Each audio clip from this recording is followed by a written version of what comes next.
Good morning, good evening, or good night, wherever in the world you are, whatever time of day you are watching this. Hope you are doing well, and welcome to your match preview for Wolverhampton Wanderers versus Nottingham Forest, or as they're belovedly known there, the Dingles. So it's Dingles FC versus Nottingham Forest. If you don't know why, you might want to Google it. Guys, we got a lot to cover this match, including how Forest will line up, how Wolves will line up. We'll talk about injuries, we'll talk about tactics, all the usual stuff in this video. So before we get started, if you would be kind enough to give the video a quick like, subscribe to the channel if you are new, put those notifications on so you don't miss an upload. And finally, don't forget, on Tuesday, Forest will go away to Brighton, which will be on Amazon. If you haven't got Amazon Prime or Amazon Video, click on the link down below. We've got a 30-day free trial for you, which you can cancel at any time. And that way you get to watch the match completely for free. So guys, let's jump into the video and let's start talking about Nottingham Forest. And we will look at my predicted lineup that I think Steve Cooper will choose. So as always, the lineup that I think Cooper will go with is no doubt a headache, and this week is no different at all. Let me bring up the team sheet, and this is what I think Cooper may go with. I think we will see the same shape that we saw at Villa. It was definitely a lot more compact, and it was definitely a lot more parking the bus, so to speak. I think there'll be a couple of tweaks and changes, and I think we're going to see the return of Jesse Lingard. I don't think Cooper can keep him out of the team for that many matches. And it may be this match where he brings him back in. I think he'll tweak slightly the changes there by dropping Jono and then putting Gibbs White out on the right. But I think that'll be the front three we see. Maybe Owoni coming in for Dennis. I don't know. Guys, it's so hard to second guess Cooper because we haven't had a stable team at all this season. Every single match, we've seen at least a few chops and changes across it. I think he's going to stick with a couple of the favourites FC. I think Yates is going to replace Freuler. And I think Mangala and O'Brien will come back into that team to give it solidity. Is this going to be, as always, a battle of the midfields? When it comes to Wolves, which we'll get onto in a bit, they have quite a solid midfield. And we're going to have to get kind of down and dirty in the muck with them to make sure we can win that battle. The other favourite FC I see coming in, and staying in, should I say, is Cook. I don't know what's happened with Worrell. I don't know why he's been fully dropped. I don't want Worrell as my first choice, but over Cook, I just see it as being the choice. I think this is going to be a warrior battle because they're going to be up. Him and McKenna are going to be up against Diego Costa. And Costa hasn't got any pace, and I think Cooper will understand that, and that's why he can potentially risk having Cook still playing. Now, it will force us to play a deeper line, as it did against Aston Villa, but I think he's going to stick with that because he was probably quite pleased with the defensive performance, which does worry me a little because we played way too deep, and Cook was the trigger of that depth because of his lack of pace. Look, in terms of the left back, I would go back to Lodi. I know most of you were really happy with Tuffalo's performance. I just want to remind everyone who we were playing and how crap Aston Villa were. Look, Matty Cash was not offering any threat down that left-hand side of ours, right for them. And it was quite an easy game for Tuffalo to come back into. I think I would have shined at left back against Aston Villa.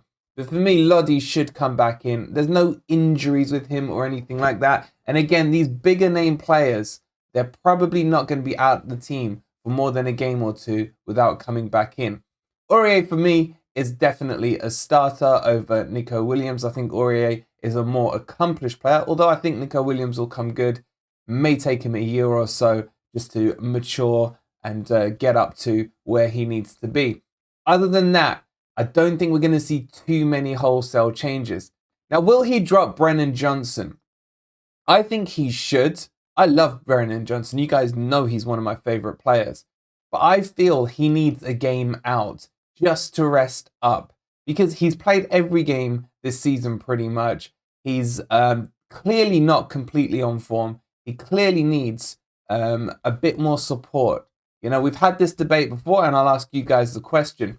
Do you think with a Jed Spencer in behind him, we would have seen a different Brennan Johnson this season? I 100% do. I know a lot of people are saying, oh, but that's not a Forest player. Why are you talking about that, etc. I'm just making the point here that Brennan Johnson is better when he's got someone he's got good chemistry with, that he can link up and they overlap him properly like Jed would do last season. Now I know we're in the Premier League. I know it's different circumstances, but I still feel Jed Spencer would have worked better than, say, Nico Williams, for example. But that's why I think Aurier will come in. Now, if he goes for the midfield three that I've put here, O'Brien, Yates and Mangala, I'm going to be slightly disappointed because I would like to see a Freuler in there with O'Brien and Mangala.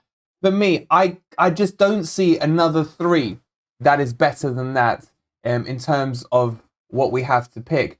Mangala's fit, O'Brien's fit, Freuler's fit, but I think he goes for Yates for those battling qualities. That worries me because then we're really putting no creativity into that midfield. We're just putting robust box-to-box players who will win, but we won't create. This is my worry about this midfield and this selection that he's done. Cook is going to force us too deep. We have to do that.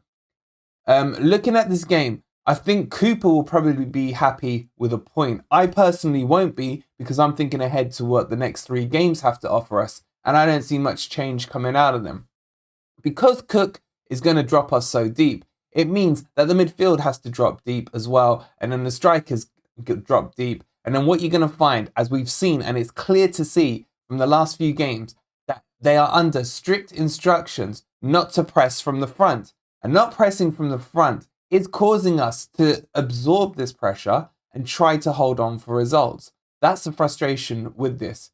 For things to change for Nottingham Forest, for us to become a team that may be slightly feared, maybe gets goals, maybe gets possession higher up the pitch, we have to press from the front. And we have the players to do that. Brennan Johnson did it really well last year. Dennis is fast and can do it. Gibbs White tries to do it, but he's only seems to be allowed to do it in our half. If we can press this defence, and the Wolves defence is okay, it's solid, but it's not exactly blessed with, passing talent. So for us to really, really put our kind of stamp on this game, we would have to press from the front, but I do not expect to see it. What I expect to see is similar performances to the likes of Aston Villa and, say, Fulham, where you could clearly see retreat to the halfway line, hold your shape, be compact, don't let them play through the lines. And it ends up being a boring match. And I'm not used to this under Steve Cooper. We've seen it plenty of times before under the likes of Houston, etc. But this, for me, is just becoming too stale. And what it will end up doing is becoming too predictable as well. And the better the opponents we come up against, the more likely they'll be able to play around that compact, pass-the-bus tactics. So Coops, if you're listening, please give them license to press. Please drop Cook. Even Worrell would be faster in that position and would allow us to play a slightly higher line.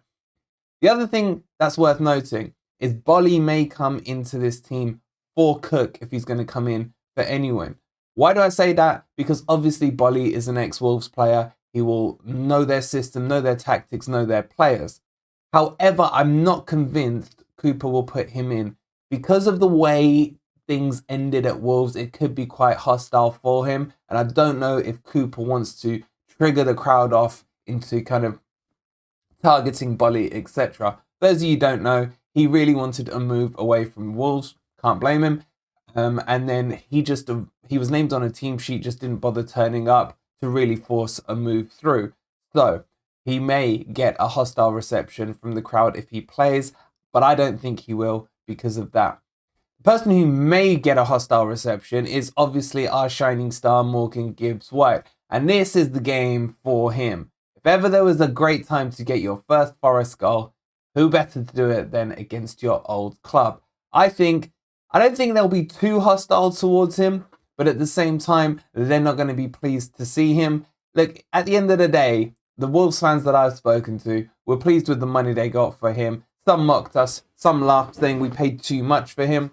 Let's see him go and give us some dividends back on that, hopefully tomorrow. So overall, this is the team that I think Cooper would pick. it's not the one I would go for. But are there any changes in there that you think maybe I've got wrong, or do you see something else in Cooper? Dare we say, do any of you see him going back to a back three? I don't think so. I think the formation is now set. Watch me eat my words tomorrow. But I just feel the personnel, he will go with this, and it's not quite right, but it's getting there. It's getting there. The next thing has to be, he has to take the handbrake off and allow people with the talent that some of our players have to express themselves and get us and win the ball higher up the pitch. Look, guys, for me, this is the team that I would go with tomorrow. I'd obviously drop Lingard, I'd drop Yates, and I'd drop Cook. I'd bring Freuler into that midfield. That is the best midfield three we have, in my opinion. It's robust, it has a playmaker, it has talent, and it has workhorses in there as well who can both win the ball and progress the ball forward. In terms of the defence, look, Niakate is not going to be there tomorrow unless Cooper's whipped out his old magic sponge and he's been poker facing the media. I was under the understanding that Niakate is pretty close, but according to Cooper yesterday, he's miles off. Look, we'll see what happens. But just for the spice of the game, to make it more interesting, I would play Bolly tomorrow because I think he will be physical enough to control the likes of Costa. Because Costa hasn't got the pace. Where I worry is the pace that we're going to see from Adama Traore. I don't know if Tuffalo can handle it. Look, Lodi may not be able to either at the end of the day, but for me, he's still the more complete player. The other change I've made still, is to put Awoni up front and Dennis out on the left.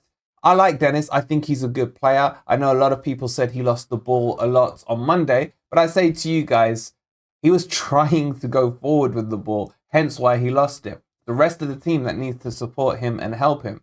But I still think he's a better player out on the wing. Him and Awoni have known each other for years, for absolute years. They can work well together. And I think in this front three and in this team, minus Niakate, we are getting very close to what I think is our strongest 11 in the right formation.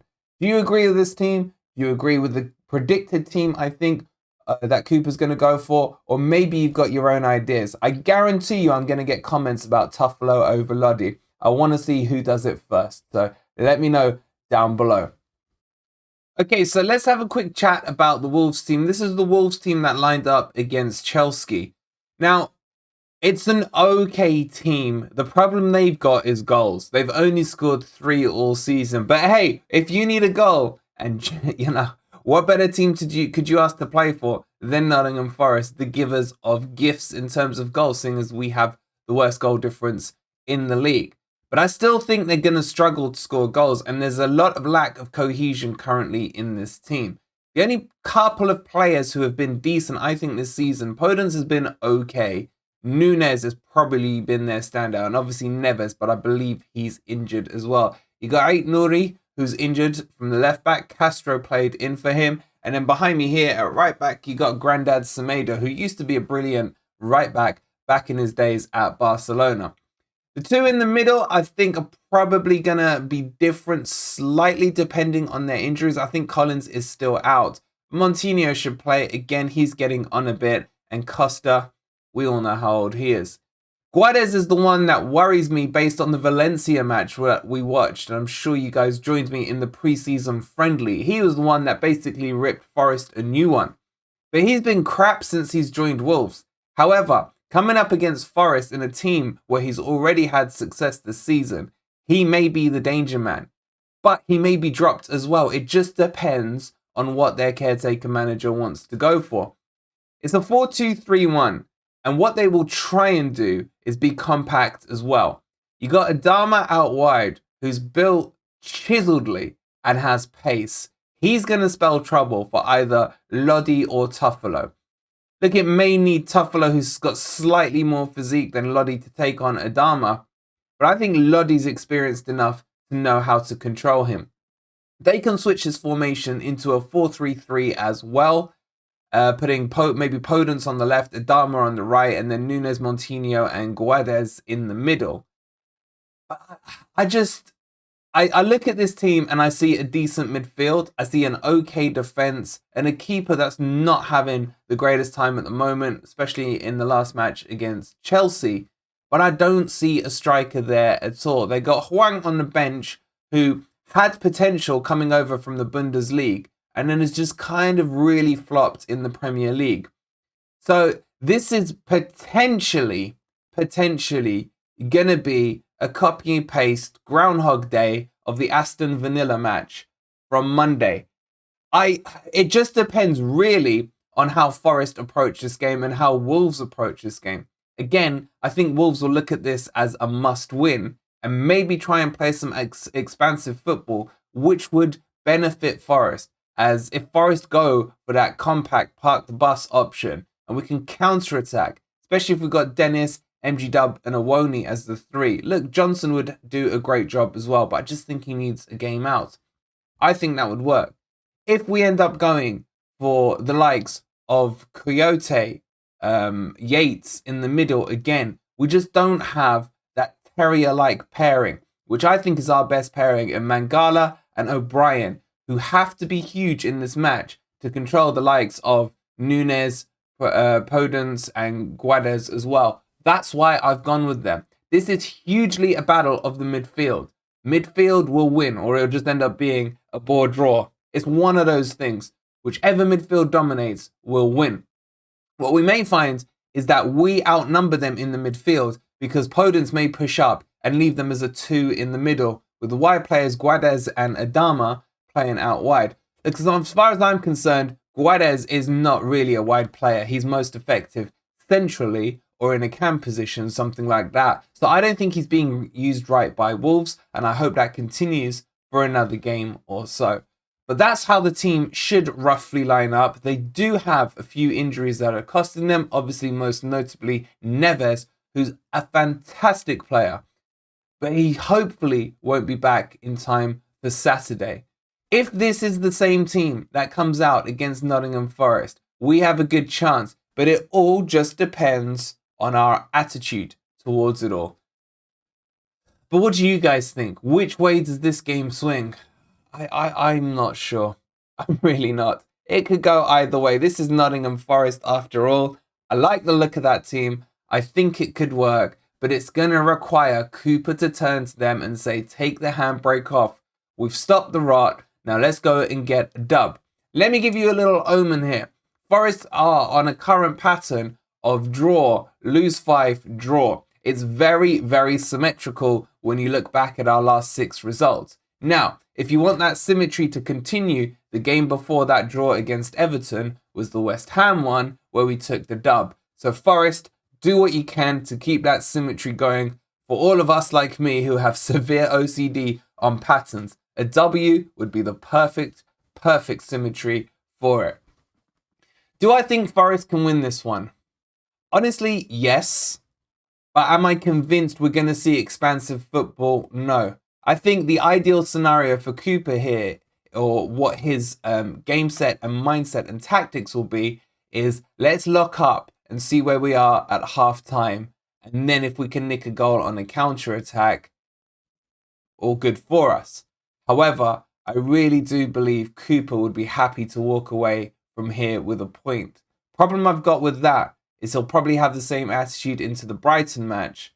And then we've got Liverpool at home and then Arsenal away.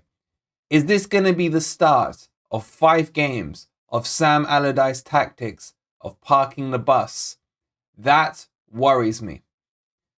Can we get a win out of this? We've got to take the handbrake off. We've got to expand. This is our best chance at winning in the next 4 games, and we've got to take it. So Coops, play this team, let loose on Wolves. Wolves are not a confident team right now. The crowd is not happy. The whole stadium is not happy. The whole area is not happy. Probably because it's such a dump.